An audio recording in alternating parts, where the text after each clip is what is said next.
Salut à tous, on se retrouve pour l'épisode 2063 du Zap Image. On commence aujourd'hui en ce mercredi 21 décembre avec des anniversaires. On peut voir le défenseur anglais Ben Chilwell, le défenseur de Chelsea, fête aujourd'hui ses 26 ans. N'oubliez pas qu'il était forfait pour cette Coupe du Monde avec l'Angleterre. Et aussi par exemple Daniel Amartey, le défenseur de Leicester, il fête aujourd'hui ses 28 ans. On revient sur le documentaire hier soir sur TF1, jusqu'au bout nous ont fait vibrer. Donc le documentaire s'intitulait Merci les Bleus. En gros c'est TF1, il y avait des caméras bien sûr dans le groupe de l'équipe de France pendant ce mondial. Et on a pu revivre bien sûr cette Coupe du Monde au sein du groupe de l'équipe de France. On revient avec pas mal de déclarations. Tout d'abord, le sélectionneur français Didier Deschamps. Donc c'est après France-Pologne. Il a dit je n'aime pas parler de Kylian si ce n'est pour avoir le privilège d'être son sélectionneur. Il a cette capacité à pouvoir changer le cours d'un match à lui tout seul, comme les très grands footballeurs comme Messi, comme Cristiano Ronaldo. À lui seul, bien sûr, Mbappé peut changer le résultat d'une rencontre. Il l'a fait dimanche contre l'Argentine. Bon, ça n'a pas suffi lors de la séance des tirs au but, mais heureusement qu'il était là, Kylian Mbappé. Il nous a permis de rêver pendant cette finale. Voilà ce qu'a pu dire Deschamps après France-Pologne. Toujours avec Deschamps sur le but libérateur de Giroud face à l'Angleterre, le but du 2-1, un but de la tête d'Olivier. Il a dit Olivier, c'est Olivier avec son jeu de tête. Il a une force physique incroyable. Ce sont des grands moments de joie et de bonheur. C'est la magie du sport et du football. Il a également dit après la qualification en finale, donc c'est après la victoire en gros contre le Maroc, je peux vous le dire les gars, encore une fois bravo, vous êtes où vous voulez être et c'est pas un long fleuve tranquille, vous le méritez les gars tous, ok. Maintenant vous pouvez penser à dimanche 18h heure Qatari, parce que nous c'était à 16h française, donc par rapport à la finale, l'équipe de France n'a pas gagné malheureusement, mais bon, elle a quand même bien terminé, on va dire, cette finale de Coupe du Monde, enfin surtout dans le temps réglementaire, les prolongations, parce que la séance de tir au but ça a été compliqué. Toujours avec Deschamps, l'habitant de France-Argentine l'a dit, je vais vous le dire sans m'énerver, eux ils jouent une grosse finale de Coupe du Monde et nous on ne la joue pas, bien sûr il a dû envoyer un électrochoc dans la tête des joueurs de l'équipe de France qui passaient complètement à côté de leur finale. Première période catastrophique. Les 20 premières minutes après de la seconde période catastrophique, et après heureusement que Mbappé a sauvé, on peut dire, l'équipe de France, pour au moins revenir dans la rencontre. Et Deschamps sur les changements réalisés en première période, il a fait quand même 2 changements, il a sorti Dembélé et Giroud à la 42e minute, 3 minutes avant la mi-temps, il n'a même pas attendu la mi-temps, il a dit j'ai fait des changements aussitôt parce que j'étais pas satisfait de ce que je voyais, j'étais convaincu qu'on allait faire mieux avec ces joueurs. Il a un bon coaching, on peut dire. Il a fait rentrer Marcus Thuram et Kolo Muani qui ont été bons lors de cette finale. Toujours avec Deschamps après France-Argentine, donc là voilà, c'était après la défaite. Dans le vestiaire, il a dit en toute honnêteté, ça a été un immense honneur pour moi. C'est dur d'être positif quand la fin est aussi malheureuse. Alors du fond du cœur, merci pour ce que vous avez fait et pour ce que vous avez donné. Voilà par rapport à cette Coupe du Monde où l'équipe de France a quand même atteint une finale de Coupe du Monde. Et Lizarazu, il a dit il y a souvent des débats sur la qualité de jeu de Didier Deschamps, mais il n'y a aucune discussion à avoir sur son management. C'est vrai que malgré que l'équipe de France ne produit pas le plus beau jeu au monde, l'équipe de France est quand même très régulière dans les grandes compétitions, hormis l'Euro peut-être 2021 où on a floppé en 8e de finale, mais bon, la Coupe du Monde 2018 on a gagné cette Coupe du Monde, l'Euro 2016 on a été quand même en finale, là on a été en finale de Coupe du Monde, donc voilà, c'est quand même exceptionnel bien sûr ce que réalise Deschamps. Raphaël Varane, lui aussi, là, on a pu voir pas mal de déclarations. On peut voir que lui et Giroud semblent être les 2 principaux leaders du vestiaire des Bleus dans ce documentaire hier, parce que souvent ils ont pris la parole quand l'équipe de France n'était pas bien. Donc la causerie de Varane avant France-Danemark, lors du 2e match de l'équipe de France. Ce match-là, il est pour nous, se qualifie ce soir. Mais pour ça, il faut l'état d'esprit, le talent, on l'a. On sait jouer au foot, donc le groupe vit bien. Maintenant, c'est le terrain, et c'est le terrain la vérité. Voilà ce qu'il a dit avant ce France-Danemark qui a été remporté par l'équipe de France 2-1, puis après c'était qualification pour la suite les qualifications pour les 8e avant de jouer contre la Tunisie. Toujours avec Varane, donc il a explosé à la mi-temps de France-Pologne en reprochant aux joueurs de jouer individuellement et non en équipe. Là c'était lors du premier match des Bleus, lors des matchs d'élimination directe.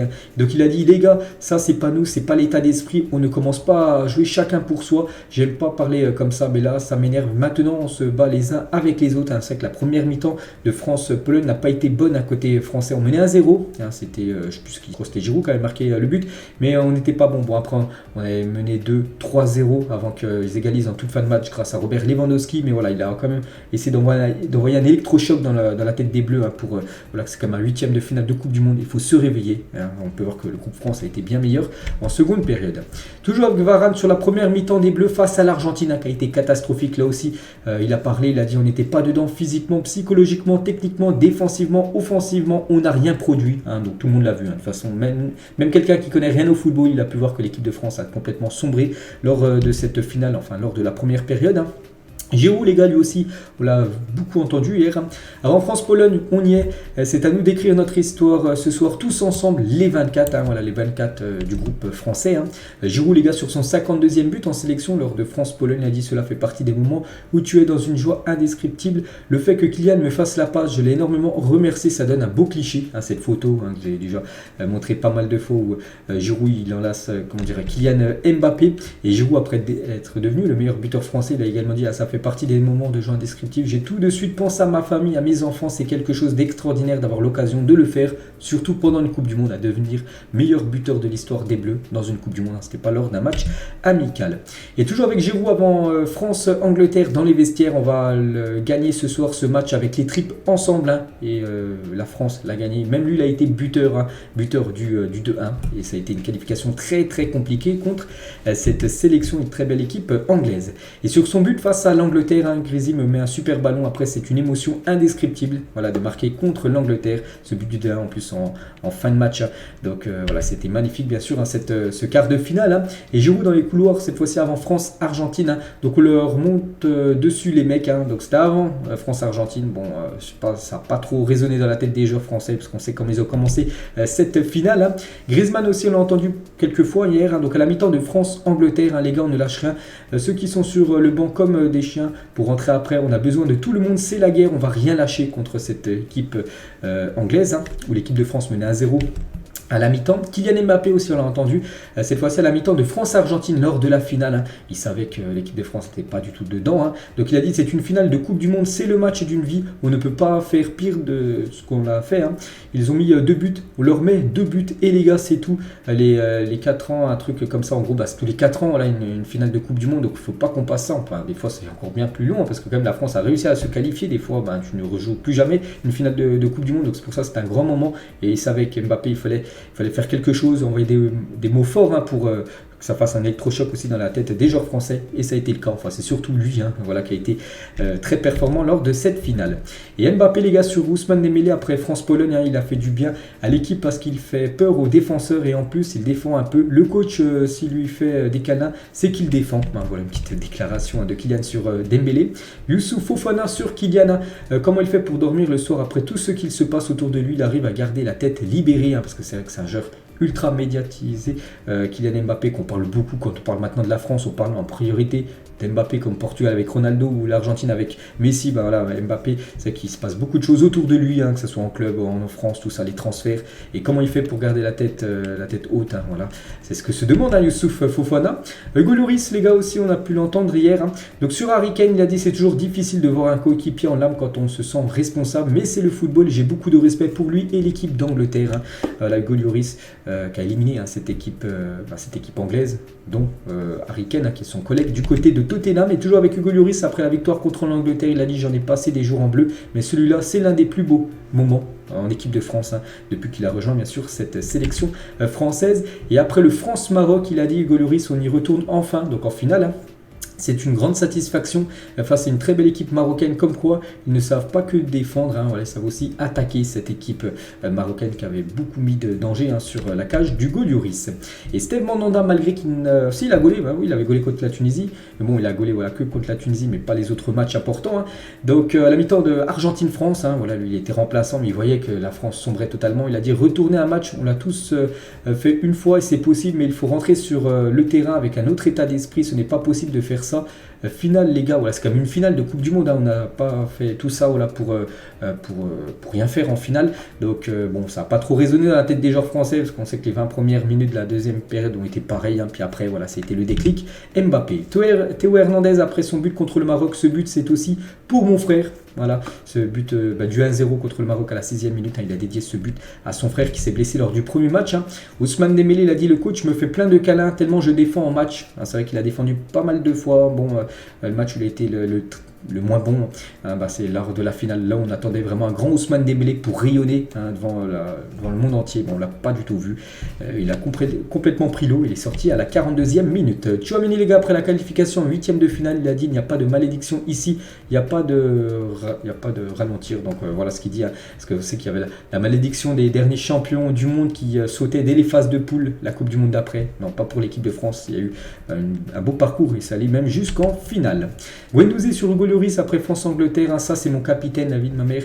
Il a été exceptionnel ce soir, c'est le plus capé en équipe de France et ce n'est pas pour rien. Voilà ce qu'a pu dire un Guendouzi sur Hugo Lloris après le France-Angleterre. Adrien Rabiot, les gars, après le match contre l'Angleterre, même quand on est en difficulté, rien ne peut nous arriver. C'est vrai que ce France-Angleterre a beaucoup marqué les joueurs français, parce que ça a été un gros combat contre les Anglais.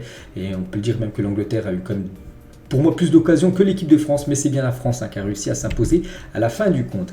Et Grégoire Margoton avant France-Argentine, à celui qui commente les matchs sur TF1, je pense que l'équipe de France affronte la meilleure équipe du monde en dehors de la sienne avant le France-Argentine en finale. On a pu voir que c'était vrai, parce que l'Argentine nous a beaucoup fait de soucis. Et Lizarazu, il a dit: France-Angleterre, c'est le match, ça n'arrive plus du tout, mais là j'avais envie de rentrer sur la pelouse et de jouer. Voilà, Lizarazu voulait rechausser les crampons et aller aider l'équipe de France contre les Anglais. Et Noël Le Graët, les gars, la veille de France-Argentine, lors de la veille de la finale au genre, il a dit: on a déjà réussi, j'ai le sentiment que ce groupe est quasiment intouchable. Très franchement, je suis très fier de cette équipe. Bien sûr, il est très content, Noël Le Graët, avant cette finale malheureusement perdue pour les Bleus. Et pour finir, je crois que c'est la dernière déclaration, cette fois-ci d'Emmanuel Macron après France-Argentine dans le vestiaire. Vous avez fait rêver des millions de Français jusque-là, et vous avez fait rêver des milliards de personnes parce que vous avez fait du grand football. En tout cas, moi je suis très fier de vous. Voilà le beau message aussi d'Emmanuel Macron par rapport à cette épopée de l'équipe de France lors de cette Coupe du Monde. Et les Bleus quand même, lors de la finale sur TF1, toujours hier, on a appris, on le savait tous, qu'ils ont tiré comme au but pour la première fois en finale à 70e minute de jeu. Voilà, donc les 70 premières minutes du match. Voilà, nos matchs de l'équipe de France. On a joué seulement les 20 dernières minutes de cette rencontre. On a quand même réussi à marquer 2 buts quand on a joué. Donc on aurait joué peut-être le match entier. Peut-être on aurait gagné cette finale. On aurait peut-être gagné cette finale au bout de 90 minutes de jeu. Mais non, on n'a pas voulu jouer les 70 premières minutes. Et ça va être très regrettable en gros. Et si proche de la 3e étoile, donc merci les Bleus d'avoir fait rêver la France entière. Donc voilà, superbe documentaire de TF1. On reviendra plus fort dans 4 ans, on espère, pour cette future Coupe du Monde. Mais avant cette future Coupe du Monde, il y a l'Euro 2024 qui sera l'objectif des Bleus, Paris 2024. Donc voilà, par rapport à cet Euro qui se déroule en Allemagne, avant de penser bien sûr à la Coupe du Monde en 2026. Et concernant cet Euro 2024, donc déjà il faut se qualifier. Il y a toujours les matchs de qualification. Et les places pour France-Pays-Bas s'arrachent déjà après le parcours des Bleus à la Coupe du Monde. Donc pour la première sortie de l'équipe de France après la Coupe du Monde, n'oubliez pas que les Français jouent leur premier match après le match contre l'Argentine. Ça sera le 24 mars 2023 au Stade de France face aux Pays-Bas, qui avait perdu aussi au tir au but contre l'Argentine, un match qualificatif pour l'Euro 2024. Les ventes démarrent fort. Environ 60% de la billetterie a déjà été coulée pour voir les finalistes du dernier mondial. Il reste encore des places, mais voilà, ça part très vite. Si vous voulez aller au Stade de France, regardez ce France-Pays-Bas au mois de mars. Il va falloir se dépêcher parce qu'il va bientôt être à guichet fermé cette rencontre. Kylian Mbappé hier sur ses réseaux sociaux, donc 24. Merci à tous pour vos messages. Hier c'était son anniversaire, il fêtait ses 24 ans, puis il a fait ça en famille, Kylian Mbappé. Et on va regarder aussi ses stats par rapport à son 24e anniversaire. Tous les buts, tous les matchs qu'il a pu jouer dans les équipes où il a évolué. Donc pour Monaco et le PSG, c'est 297 matchs, 217 buts, 12 trophées. Avec l'équipe de France, c'est 66 matchs, 36 buts. Et en Coupe du Monde, c'est 14 matchs, 12 buts. Donc un trophée, la Coupe du Monde, Golden Boy, donc meilleur buteur, et un triplé en finale de Coupe du Monde. Voilà, Mbappé qui a fêté hier ses 24 ans, il a déjà un immense palmarès ou même des stats. Et on peut voir par exemple les statistiques le jour de leurs 24 ans. Donc Mbappé, on a parlé, donc 253 buts, 115 passes décisives, 363 matchs, bien sûr. Et par exemple, Léo Messi, lui, il est à 197 buts à l'âge de ses 24 ans. Alors qu'on peut voir Mbappé a beaucoup plus de buts que Kylian. Même Ronaldo, on peut voir que même Mbappé quand même a quasiment le double de buts inscrits que Cristiano Ronaldo à l'âge des 24 ans. donc incroyable. Et si on regarde le nombre de buts en carrière le jour de leurs 24 ans, on peut voir qu'il y a seulement Neymar qui avait plus de buts que Mbappé, 257 pour Neymar, 253 pour Kylian Ronaldo R9, lui à 233. On peut voir Thierry Henry, 89, voilà, pour montrer quand même ce joueur très très précoce, Kylian Mbappé. Et le plus de buts par championnat au cours de cette Coupe du Monde 2022, on peut voir, c'est la première ligue avec 39 buteurs qui évolue du côté du championnat anglais. Mais on peut voir que la Ligue 1, cette Farmer League, comme ils disent en Angleterre, voilà, cette ligue des fermiers, parce qu'en gros, cette Ligue 1, c'est une ligue très très basse, voilà, elle est nulle en gros. Non, regardez, on est quand même à 27 buteurs de Ligue 1. Bon, il y en a eu quand même 8 de Kylian Mbappé, 7 de Léo Messi. Donc voilà, ça monte grave grâce à ces deux-là. Donc voilà, la Ligue 1 fait beaucoup mieux que la Liga, la Bundesliga, même la Serie A, le double de la Serie A, c'est incroyable. Voilà, la Ligue 1 a réalisé pendant ce mondial. On va parler cette fois-ci côté argentin et du côté de l'Argentine. Donc hier, je l'ai dit, hier on était mardi et hier c'était un jour férié du côté de l'Argentine par rapport à ce titre. Voilà, tout le monde a pu fêter ça dans les rues. Puis il y avait beaucoup de monde, plus de 4 millions de personnes célèbrent la victoire de l'Argentine dans les rues de Buenos Aires. Voilà, sans parler de toutes les autres villes en Argentine. Voilà quelques photos de cette foule immense du côté de l'Argentine hier. Il y avait beaucoup de monde. Voilà, c'était des scènes de joie. Bien évidemment du côté de Buenos Aires. Donc là, ça équivaut quasiment aux Champs-Élysées en France. En gros, dès qu'il y a une victoire, dès qu'il y a un gros moment en Argentine, tout le monde se rejoint sur cette allée du côté de l'Argentine, du côté de Buenos Aires.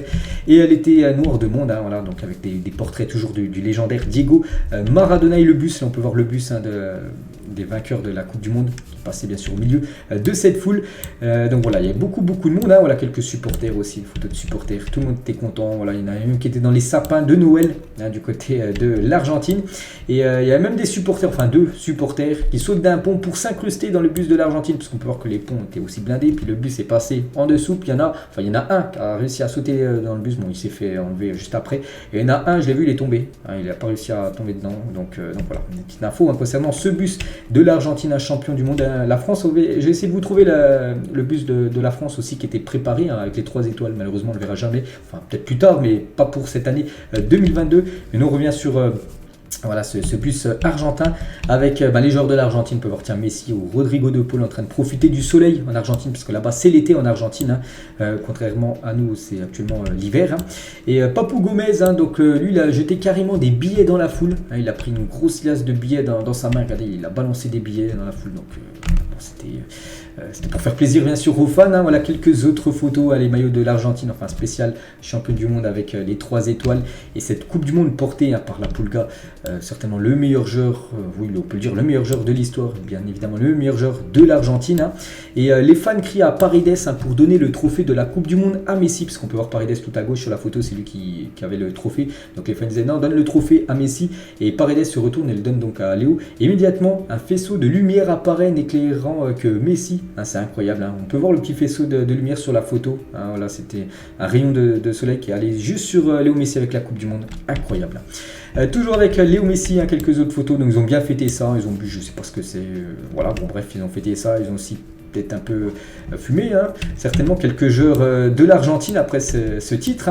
Et le cortège des champions du monde ne peut plus avancer à cause de la foule. Il y avait tellement de monde, c'est pas comme par exemple aux Champs-Élysées où c'était barré, où le bus pouvait avancer à peu près 10 km à l'heure. Là c'était vraiment dans la foule et voilà, tu pouvais pas avancer. Donc à un moment, les joueurs vont être évacués en hélicoptère puis transportés sur les terrains appartenant à la Fédération argentine de football. Donc ils ont été en gros évacués en hélicoptère. Voilà, les joueurs d'Argentine ont dû quitter leur défilé de bus et survoler Buenos Aires en hélicoptère à cause de la foule qui était trop immense. Je crois qu'ils ont fait seulement en 4 heures, ils ont fait, je sais même pas s'ils ont fait plus de 2 km, donc voilà, c'était plus possible. Du coup ça prenait trop de temps et du coup ils sont partis en hélicoptère. Voilà, ils sont passés au-dessus des rues de Buenos Aires, donc là c'est beaucoup plus rapide, bien sûr, en hélicoptère. On peut voir par exemple Enzo Fernandez dans l'hélicoptère, ou un joueur, je sais pas qui c'est, peut-être Kun Agüero, je sais pas, j'ai l'impression que c'est Kun Agüero sous le casque, malgré qu'il n'a pas joué, il n'a même pas été dans le groupe, mais bien sûr lui aussi a fait ce titre de champion du monde. Et on va parler pendant cette parade du gardien de l'Argentine, Emiliano Martinez, et regardez ce qu'il fait. Bon, il est content, il est torse nu et tout, mais regardez ce qu'il a dans les bras, et c'est pas un montage. Il y en a peut-être qui se disent ouais c'est un montage, pourquoi tu montes ça? Non les gars, c'est bien une photo vraie, donc hier. Donc en gros il a une poupée avec la photo du visage de Kylian Mbappé. Hein, c'est incroyable qu'il fasse ça. Donc 3 buts encaissés en finale de Coupe du Monde, même 4 avec le tir au but par Mbappé. Et il a quand même osé faire ça. Donc vraiment, j'ai l'impression que Mbappé a vraiment traumatisé ce gardien Emiliano Martinez. Hein. Il pense trop à lui, hein, voilà, normalement voilà, tu fais la fête, voilà, tu as gagné la Coupe du Monde, tu ne penses pas à ton adversaire que tu viens de battre, même si lui il faisait que de penser à Mbappé, des clashs, plein de petits pics comme ça, surtout qu'à la fin du match, hein, il est parti venir consoler Kylian Mbappé, voilà, on peut le voir à la fin de cette séance de tir au but, je ne sais pas ce qu'il lui a dit, et donc voilà, l'homme le plus hypocrite du monde, hein, voilà, tu viens le consoler, puis après quand en Argentine, bah, tu mets des photos de bébés, de poupées avec le visage de Kylian Mbappé, du coup bah, il ne fallait même pas venir en gros le consoler à la fin de la rencontre, c'est pour faire ça après, hein, donc c'est pour ça que ce gardien les gars, bon je connaissais un peu mais maintenant je vois vraiment son vrai visage, hein, voilà, c'est pas très cool, hein, surtout qu'on a pu voir ça aussi lors du mondial, hein, qu'il avait fait, voilà, donc par exemple cette personne sur Twitter, hein, il a dit Dibu Martinez ne l'instille pas de se ridiculiser, donc il a consolé Mbappé et lui a ensuite chanté qu'il était mort en gros quand il y avait je l'avais parlé il y a quelques jours, dans le vestiaire, il a demandé une minute de silence par rapport à Mbappé quand il faisait quand il chantait la victoire en gros, donc voilà, c'était déjà un petit pic par rapport à Mbappé. Bref, il a maintenant mis son visage sur un bébé, donc la photo que j'ai montrée juste avant, et donc tout cela après avoir placé un trophée sur vos parties génitales avec des millions de personnes qui vous regardent, un lamentable tout simplement, voilà, Dibu Martinez, c'est pas très cool de sa part. Et il y a quelque chose les gars sur cette photo que je vais vous montrer là.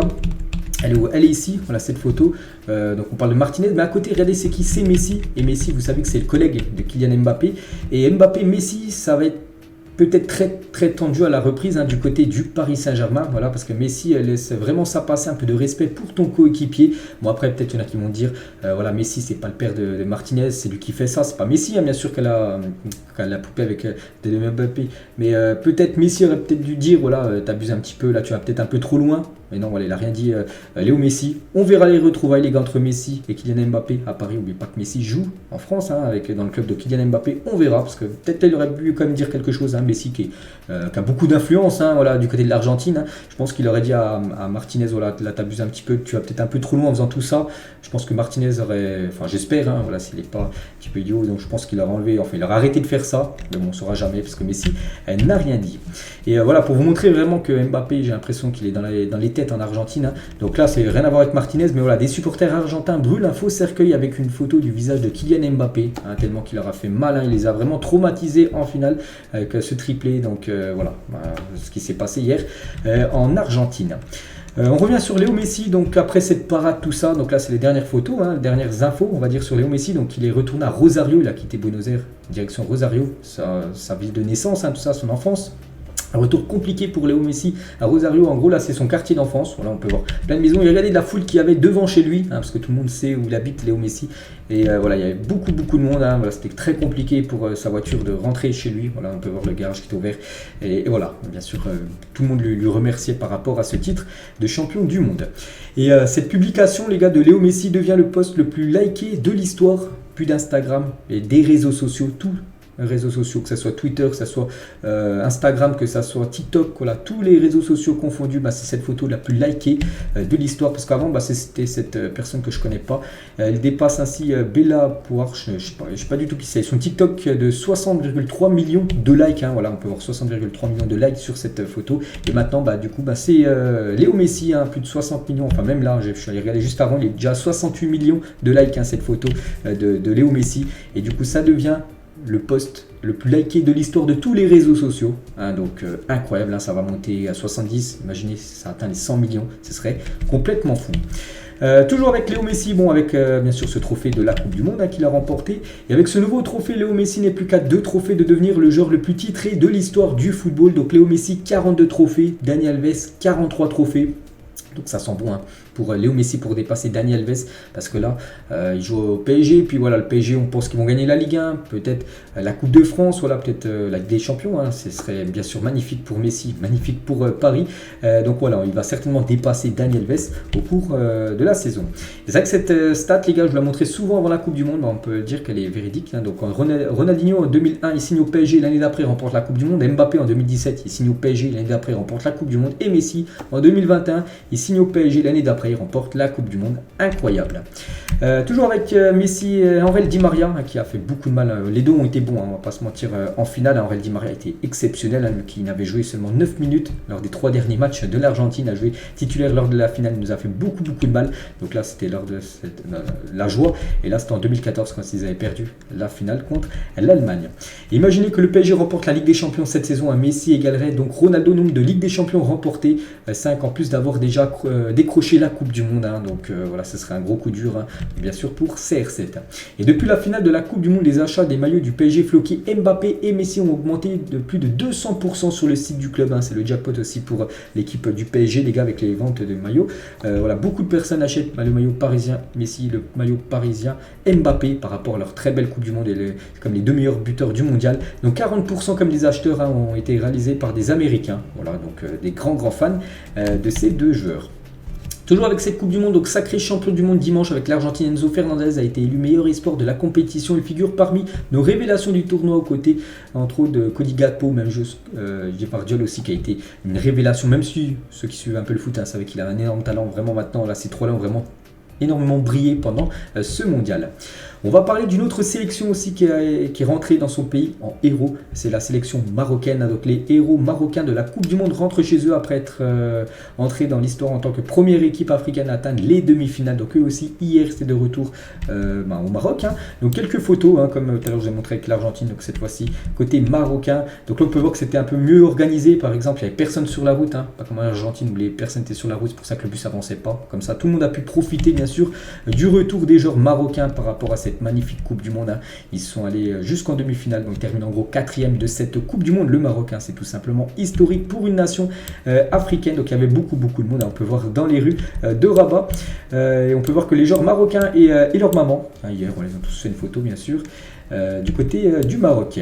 Il est impensable de voir Bouffal et Ounahi face à Ajaccio le 28 décembre prochain, là, dans 7 jours. C'est la reprise de la Ligue 1 et Angers joue contre Ajaccio et c'est impensable, c'est même impossible de les revoir jouer du côté d'Ajaccio. Les deux joueurs n'ont plus la tête à Angers, donc le club même de Angers prépare déjà leur départ d'après l'équipe. On les devrait être transférés là très prochainement dès l'ouverture du mercato hivernal et ça sent le jackpot pour l'équipe de Angers. On va parler quelques infos hors Coupe du Monde. Voilà, les matchs, ça revient les gars. Hier, il y avait de la Coupe de la Ligue anglaise, de la Carabao Cup. Et ça passe pour Leicester qui s'est imposé 3-0. Notez que Vardy a été buteur dans cette rencontre. Ça passe aussi pour Wolverhampton qui s'est imposé 2-0 hier soir en Carabao Cup. Ça passe également pour Southampton qui s'est imposé 2-1 en Carabao Cup. Et ça passe également pour Newcastle qui joue contre Bournemouth et une victoire 1-0 des Magpies. Le programme aujourd'hui en EFL Cup, donc la Coupe de la Ligue anglaise. Voilà, on peut Blackburn, Nottingham, Charlton, Brighton et Manchester United jouent ce soir contre l'équipe de Burnley. Voilà, c'est pour ceux qui veulent revoir un peu de football. Et demain, n'oubliez pas les gars, énorme match demain jeudi. C'est Manchester City contre Liverpool en Carabao Cup. Donc voilà, premier gros match depuis le France-Argentine. On va parler de Mikel Arteta et aujourd'hui les gars, ça fait 3 ans jour pour jour qu'il est... En gros, c'est lui qui était l'entraîneur d'Arsenal, donc il est venu en poste. Donc il a remporté depuis la FA Cup, le bouclier communautaire, donc en gros le Community Shield. 151 matchs, donc 90 victoires, 21 matchs nuls et 40 défaites pour lui actuellement en tête de la Première Ligue. Maintenant, ça va être le retour bien sûr de l'APL et de la lutte entre City et Arsenal pour savoir qui remportera ce championnat.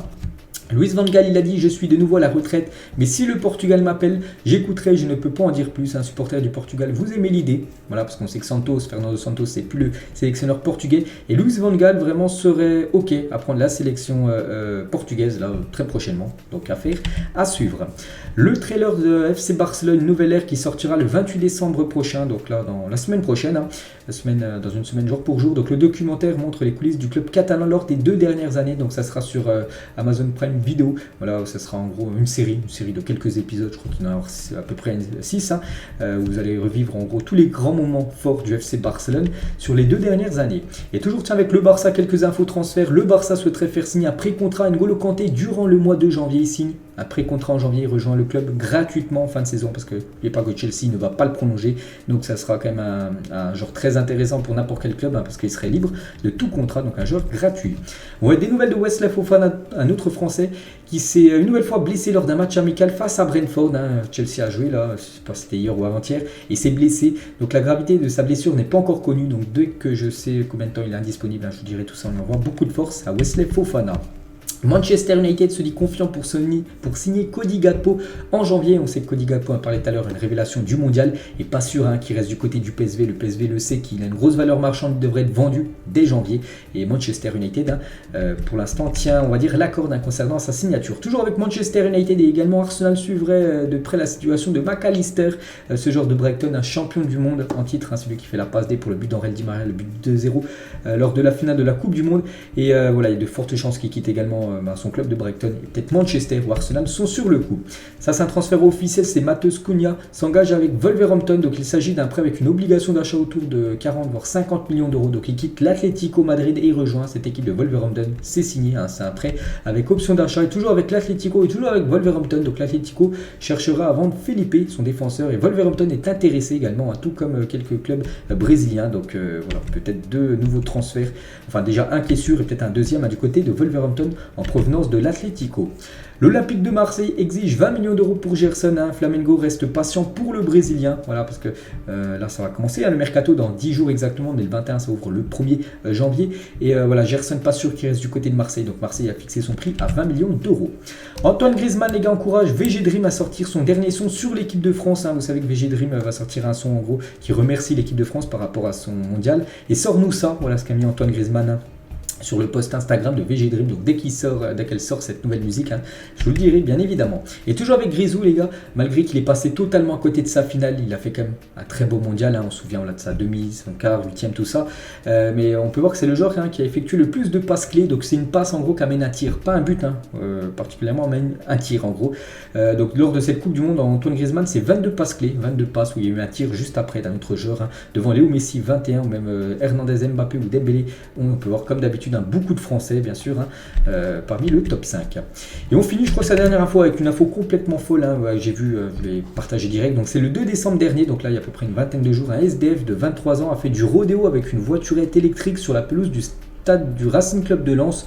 Il aurait même déféqué dans le poste de sécurité du stade avant de repartir avec des bouteilles de champagne. Donc voilà ce qui s'est passé du côté de Lens, début du mois. Donc voilà les gars ce qu'il y avait à dire aujourd'hui concernant cet épisode. J'espère que ça vous a plu. On se retrouve bien évidemment ce soir à 21h les gars. Il y a encore beaucoup d'infos que j'ai à vous dire. Allez, bonne journée à vous et à ce soir.